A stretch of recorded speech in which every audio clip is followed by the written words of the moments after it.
This week's Whispers, Ali, is he the greatest? Real Madrid might just be thinking so. Big Sam is back and he's buying. We find out just who's on his list. Hello, welcome to Football Whispers, your best guide anywhere to who's on the move and when. Joining us this week, Simon Jordan, former owner of Crystal Palace, here to give us the view from the director's box. And Matt Scott is a football writer who's very good with money and who's spending it. Well, Football Whispers offers a unique guide to transfer gossip using an algorithm to take information from everywhere and come up with the most reliable guide anywhere as to how likely a transfer is to happen. Here's a brief explanation.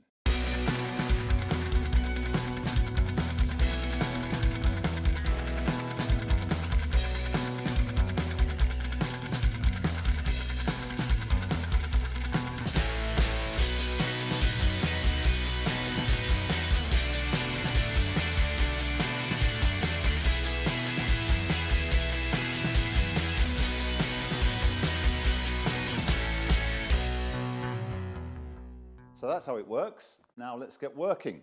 They may not be the headlines Spurs fans will want to read, but there have been plenty of them, all pointing towards a big money move for Dele Alli to Real Madrid.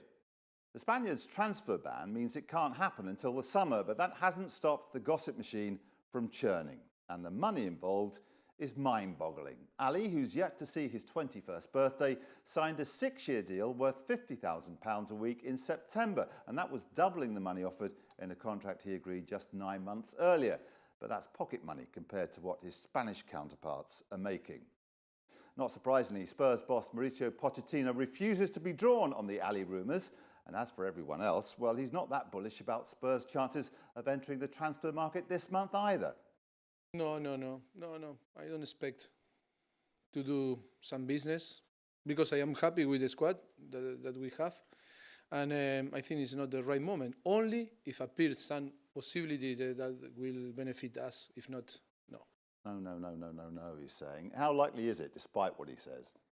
Oh, I don't think that that's going to happen. Certainly not in January. I don't see Dele Alli moving away from Tottenham now. He's such a key player for them. 10 goals this season, as many as Harry Kane, and that's from central midfield. You know, he's got 7 goals in the last 4 with his head, tap-ins. He puts through balls through. He could have had more because he hit the post in the last game out as well before Chelsea. He's a real deal. He really is a top player in the making. But he's only 20 years old. He's got his future ahead of him. Well, those stats keep improving. We had to adjust them after the 2 goals against Chelsea. I mean, he is not just the real ticket now. There's 12 years to come out of him, surely. Absolutely. I mean, you know, people raved about a former Spurs player, Paul Gascoigne, as the player of his generation. And already this week we're hearing from Pochettino that he sees Ali as the player of this current English crop. And that's with the player of Harry Kane's quality in the same team.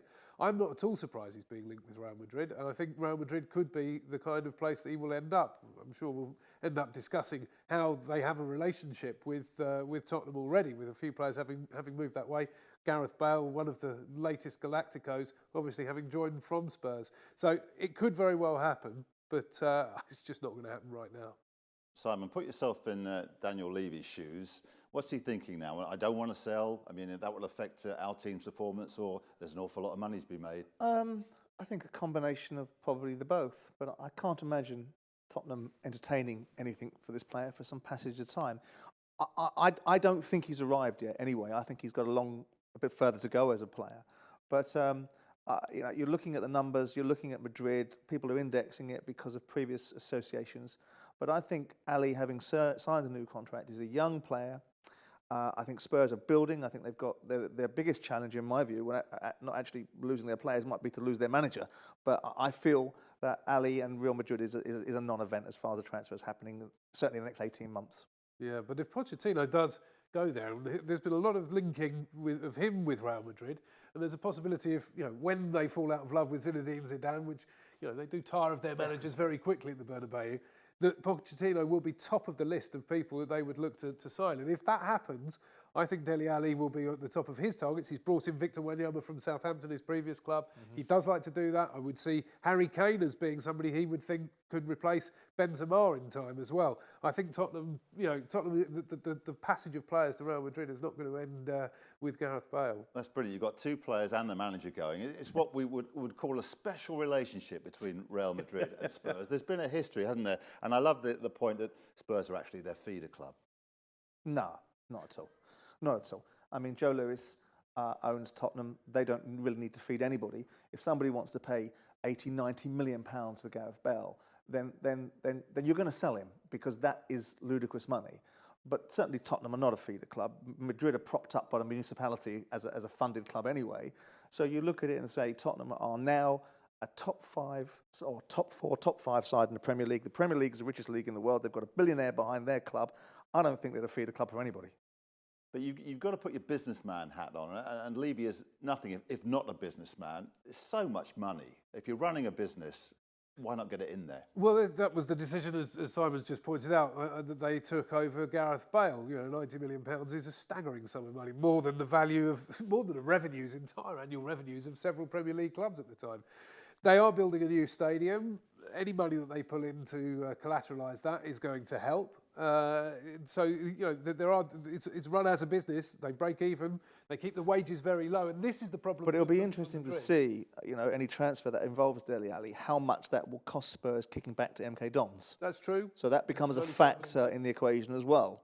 Yep. So if you're looking at maybe Pete Winkleman's got a 25-30% sell on Dele Alli, if you're going at 55 million, all of a sudden you're going at 35 million. Yes. So those dynamics come into the equation as well. However, it doesn't matter what business you're running. You're running a human capital business, and the problem is that when those players have their heads turned, there was no keeping Gareth Bale. He was going to Real Madrid, full stop.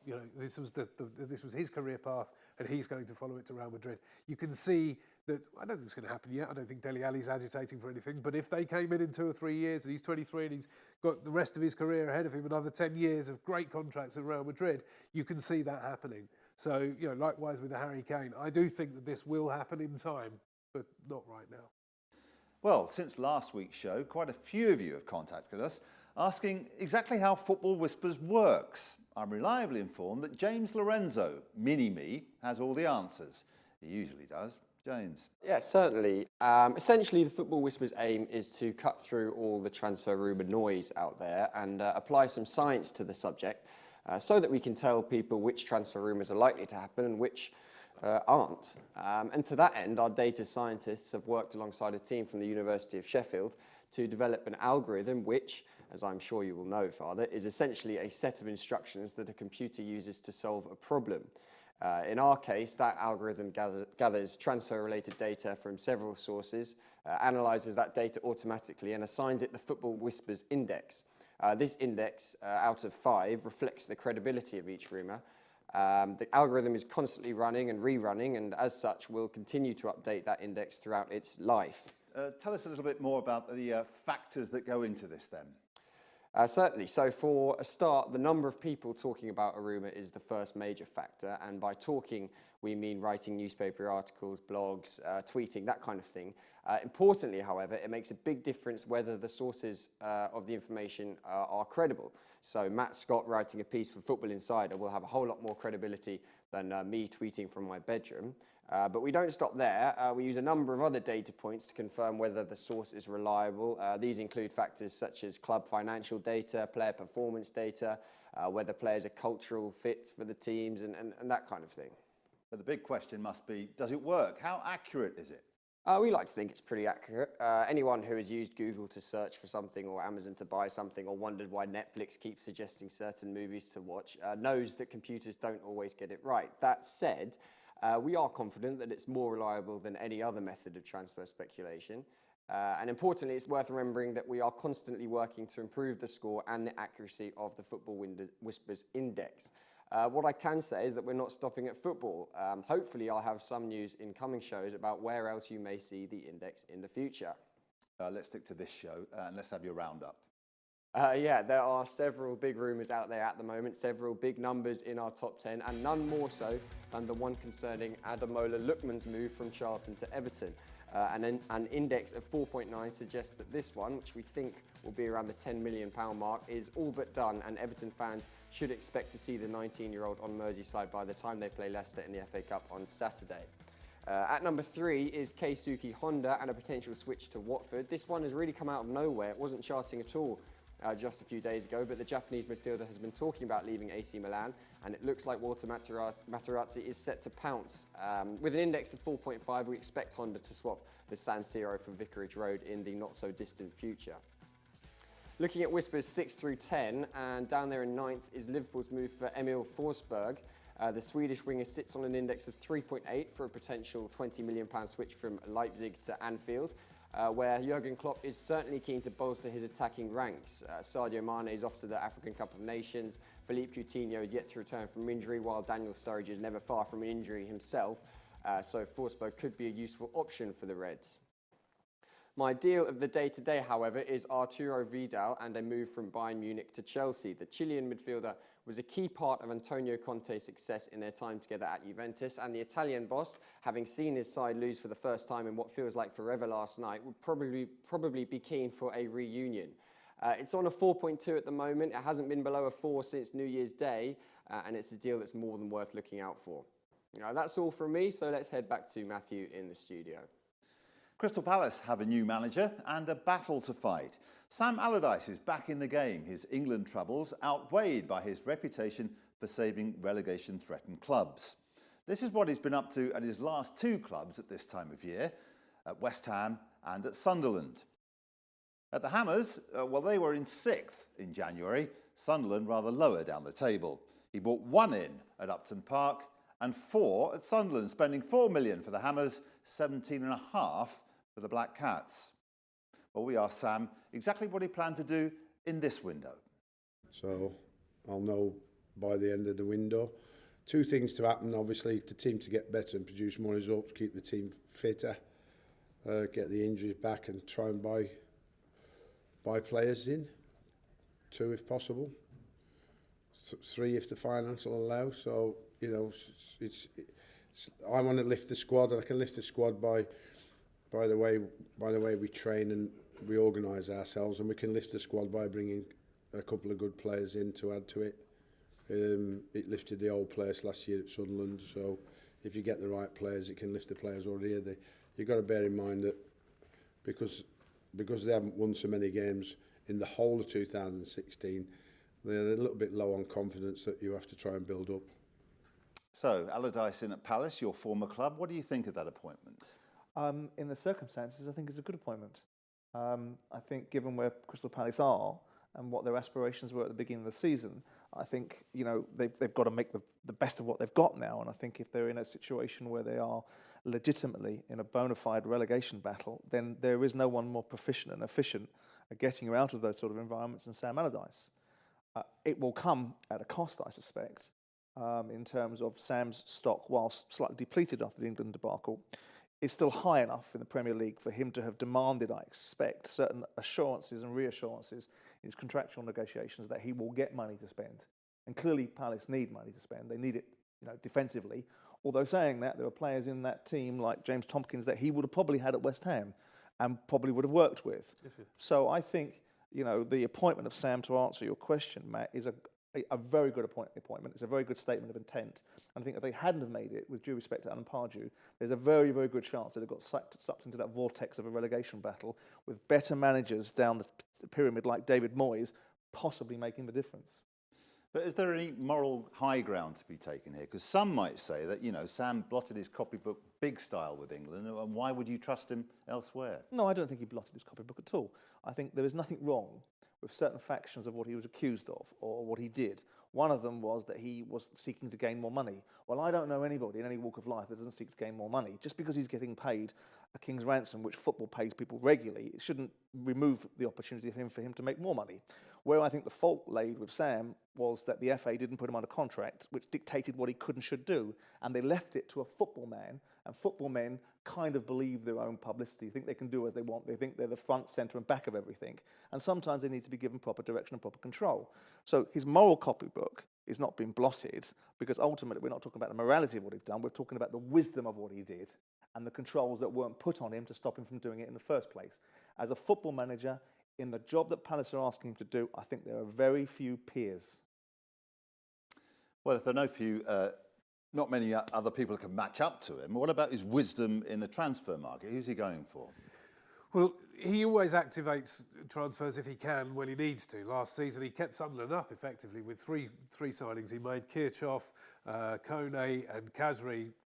Strengthened the spine, brought some width with Khazri, goals, and it really did work for him. I see him doing the same thing this summer, this January, because they are in dire straits. Palace, fewer wins than any other team in the Premier League in 2016, really plunging, having lost to Swansea as well, relegation rival this week. It's quite desperate for them, even though they're not in the bottom three yet. You do expect them to be. So he's looking at two areas in particular: a defensive midfielder and two full-backs. Joel Ward's position in the team is in doubt. He's a right footer at left back. Does that work for him? It's working for Milner at Liverpool, but not necessary for him at Palace. They want to bring somebody in. There's a guy in France they're looking at, a guy called Jérôme Roussillon, who's a very strong, powerful runner, can cross a ball, create a chance for people, good with the ball at his feet, but a solid defender too.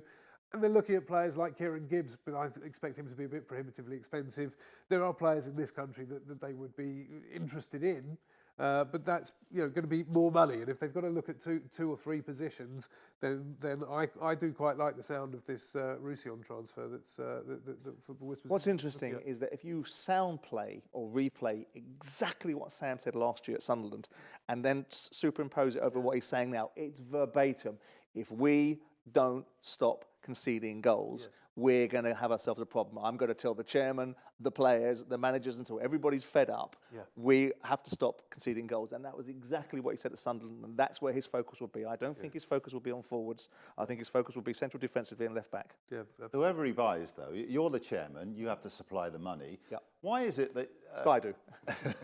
Very true. Yeah. And then it comes to you, and then you go through an agent rather than just ringing up your fellow chairman and saying, I want this bloke. Why do you have to do it through No, you don't. I mean, any deals will be done between clubs. Where it becomes slightly muddied, when I was buying players, you'd phone up the chairman, or your chief executive would phone up the alternative chief executive. And the easy part really is actually agreeing the fee between the clubs more often than not. Therein becomes the involvement of the delightful species called the player agent, who then comes into the mix to negotiate the players' particulars, does that normally at a cost far greater than you want as the buying club, and then tells you you've got to pay his fees for that. So it isn't that difficult to agree a price for a player between clubs. It's more difficult to be able to put the deal together with the player's agent, who then comes into the mix. Ever going to change that process? I can't see it. I can, with the regulations that have been even more relaxed now around agents and the controls that aren't in place and the levels of finance and the wall and the wallpaper that these people get in between, I don't think so. Simon, Matthew, thank you very much. That's just about it for now, other than a reminder that we want to hear from you. Ask us the questions you want asked. Tell us about some of the deals you know are in the offing. Generally, just keep in touch. Use Facebook, Twitter, or email to do it, and we'll put your thoughts out there. Next week, we meet that rare beast, a genuine World Cup winner, and the man whose transfer turned the British game on its head. Join us and Osvaldo Ardiles next Tuesday. See you then.